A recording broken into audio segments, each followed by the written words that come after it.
ওরে আমার গাছে প্রতিদিন অনেক পেয়ারা হয়, আমি তো পেয়ারা বিক্রি করতে করতে অল্প দিনের ভিতরেই বড় লোক হয়ে যাব। আরে আমার পেয়ারা গাছ থেকে পেয়ারা প্রতিদিন কোথায় চলে যাচ্ছে? নিশ্চয়ই কেউ চুরি করছে। এখান থেকে লুকিয়ে লুকিয়ে দেখতে হবে কে আমার পেয়ারা চুরি করে নিয়ে যায় আজকে। ওই চোরকে আজ হাতে নাতে ধরবো। আশেপাশে কোথাও তো দাদুকে দেখছি না, এই সুযোগে পেয়ারাগুলো নিয়ে পালিয়ে যায়। আজকে আমি দেখব এই কবুতর আমার পেয়ারা নিয়ে কোথায় যায়। এই তো বাসায় চলে এসেছি, তাড়াতাড়ি ঘরের ভিতরে ঢুকে পড়ি। ও বুঝতে পেরেছি, তার মানে কবুতরটি মা হতে চলেছে, এই জন্য খাবার সংগ্রহ করে রাখছে। হায় আল্লাহ, এখন তো অনেক ঝড় বৃষ্টি হচ্ছে, আমি এখন কোথায় যাব, কোথায় থাকবো? এখন তো অনেক ঝড় বৃষ্টি হচ্ছে, তাড়াতাড়ি গিয়ে কবুতরকে উদ্ধার করতে হবে।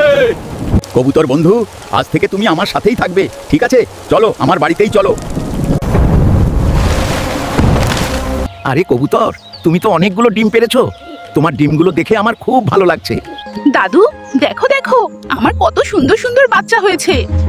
দাদু তুমি কাঁদছো কেন? আমি কাঁদছি কারণ সবাই আমাদের ভিডিও দেখে, কিন্তু অনেকেই লাইক সাবস্ক্রাইব করে না।